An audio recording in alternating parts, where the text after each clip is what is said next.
Ladies and gentlemen, welcome back to the workshop. Fantastic to have you here on part 5 of building the mountain bike. Make sure to like the video, hit subscribe if you enjoy it. Let's jump in after thanking today's sponsor. Good morning, everybody. Today's sponsor is Morning Brew. Now, I typically kind of spend my mornings waking up and then aimlessly browsing social media, not really getting a whole lot from it, but just trying to get the glaze off of my eyes. But since subscribing to Morning Brew's newsletter, I've been able to start my day with a nice dose of world news, a little bit of politics, a little bit of business, all in one simple 5-minute read. And so it means as I start my day and get up, eat my breakfast, I can have a peruse and find out what's actually happening in the world, get up to speed with it. Not like traditional news that's dry, boring, and dense. Morning Brew is witty, informative, and relevant. This is today's Morning Brew. You get a little bit of an idea of what's happening in the markets in the world. We've got some updates on tech and some cool robot dogs. If you're at all interested in business, politics, finance, or tech, there's no reason not to subscribe to Morning Brew, because it's going to take you 15 seconds to hit the buttons and subscribe, and it's free. So click the link in the description down below, subscribe to Morning Brew, get yourself that good dose of information first thing in the morning, and we will jump back into the video once I finish the rest of my coffee. First task at hand is not going to be welding up the bicycle frame and finishing this off after we tack welded it. In fact, it's going to be unboxing this bicycle frame building jig from our friends at the Bicycle Academy. So let's get to it.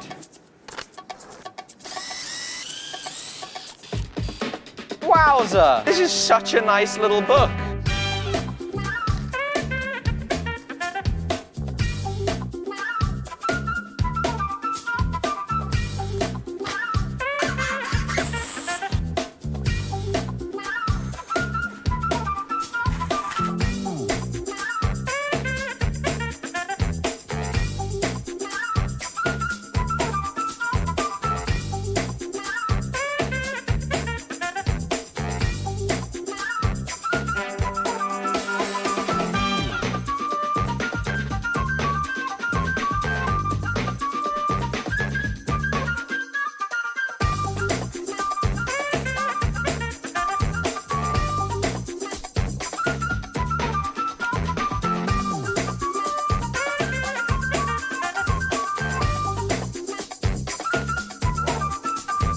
This is utterly awesome. It is inspiring, the level of design detail that has gone into this.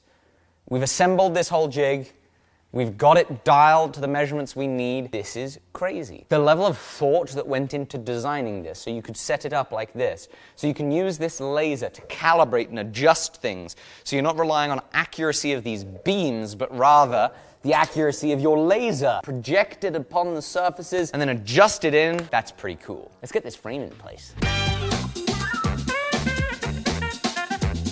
Check this out. There's our laser beam at the top of the beam. There's our laser beam down low. This piece of steel is not very straight, so we gotta straighten it.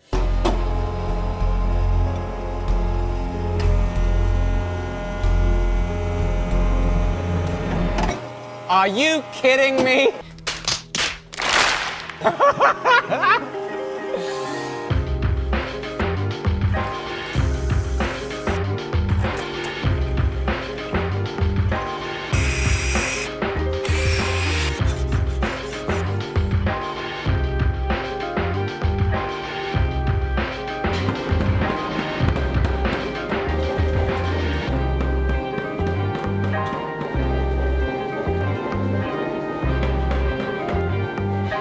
Folks, with the aid of lasers, high-tech wizardry, we've got this thing set up.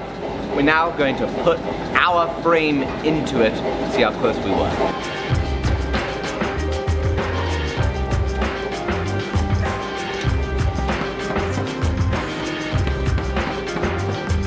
What this shows is I didn't make this frame perfect to the drawing, because we have all this set up really well, but the frame doesn't fit in perfectly. Shouldn't be too much of an issue. The key things, I've been told, are the head angle, and then making sure stuff is straightly square.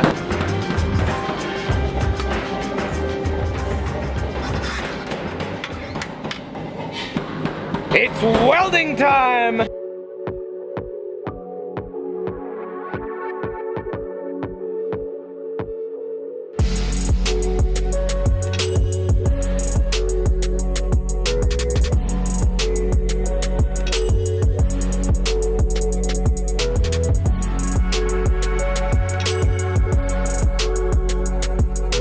I fell off my bike way too many times over the weekend for this to be fun.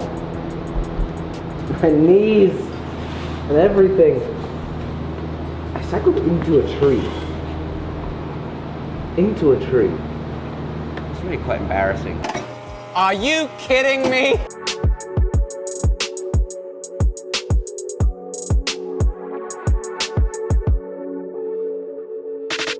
All right, we've got the tack welds all done, so now we're gonna take it out of the fixture and then finalize the welding outside of it.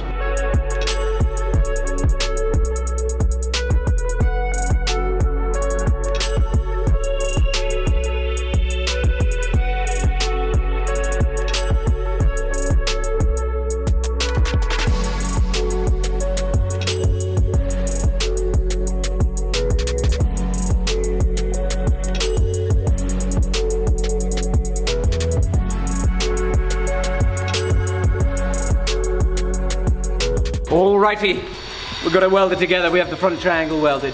Very good. I had some trouble while I was welding this one. It didn't go as smoothly as I would have liked. It's together. I feel confident about a lot of these welds. Fairly confident. Now time to work on the back end. So as you can see here, this is the rear end of the bike. Now, the jig holds this right here, which is a dummy axle, spacing the width to the right measurement. And then these are our dropouts. They're sliding, which means that you have some lengthwise adjustment.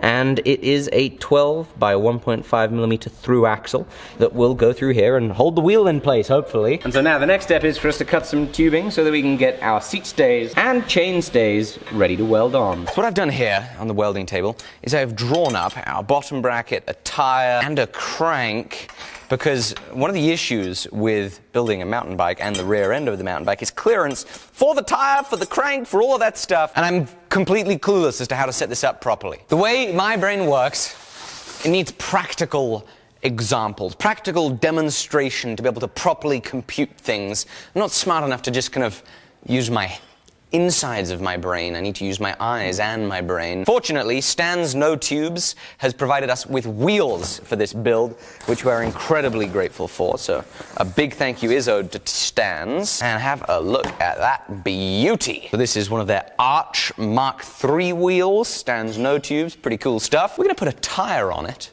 so that then I have an actual physical example of what needs to fit in here so that we can make sure that this fits in there. Right here. Local bike shop recommended some tires, 2.4s and 2.3s in the rear.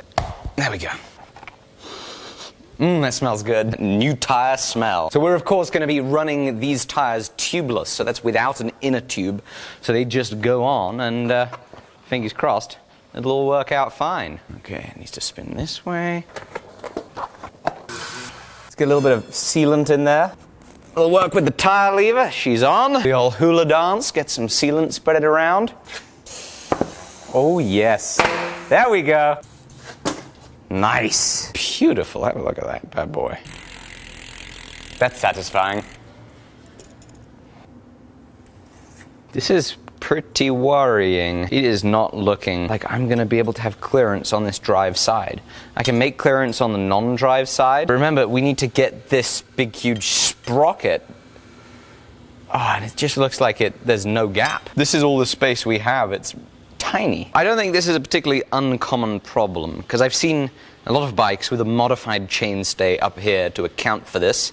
So I think that's just what we're going to have to do. They're sometimes dented in to give clearance, and then it's sometimes just a secondary piece, flat bar welded to the round bar. Seems like there's a lot of options, and you can kind of get a little bit creative with it. So that is indeed reassuring. All right, so in this confusion, I got in touch with Andrew Denham, who runs the Bicycle Academy, and he gave me some more advice and gave me this printout, which is a little difficult to see because I've now got it cluttered up, which basically gives you where your axle is, and then where your wheel goes, and your bottom bracket, so that you can sort out the alignment for this stuff. I asked him about whether I could put a piece of flat bar in. He also suggested an option could be we make a yoke, but then when I put it all together here, it kind of made me think we might actually be pretty close. I might not even need to make ourselves a little welded in insert or yoke. So first step that we're going to do before we finalize whether we do need to make a yoke or an insert is we are going to take our rear axle and our dropouts off the frame. We're going to make sure they're lined up nice and square. I don't know if that's needed right now, but it's what I'm doing. And we're just going to go ahead and tack weld on chainstays. Tack weld them, and then we can see what it looks like with it actually being stuck to it.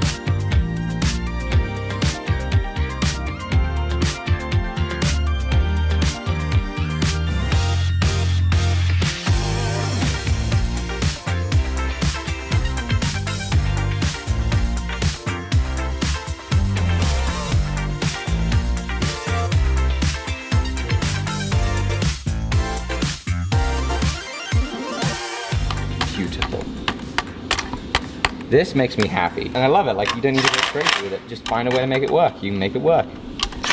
I love this.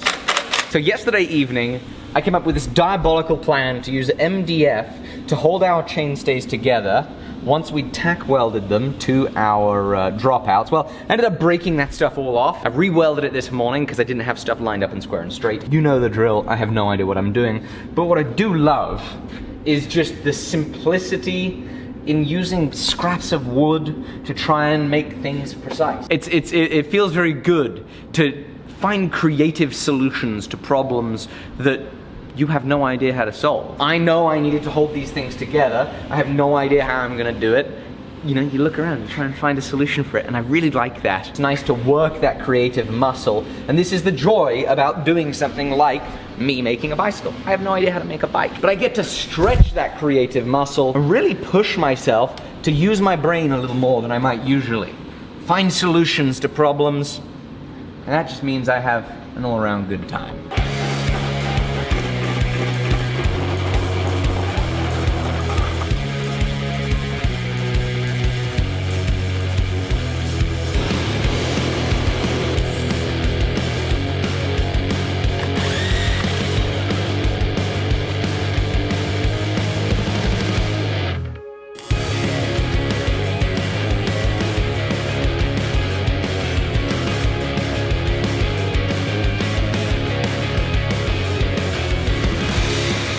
Alrighty, I'm drilling some vent holes. Based on the orientation that we had these dropouts relative to the tube for the chainstay, these holes aren't actually really serving their purpose. We kind of welded over the one back here.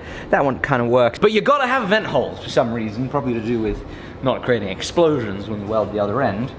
So we're gonna poke a vent hole in these things. Ta-da! One of the best purchases I ever made in this workshop was this ultrasonic cleaner. It is just fantastic, the things this has cleaned. So useful. One of my least favorite things in this workshop is the ultrasonic cleaner, because the noise is horrible!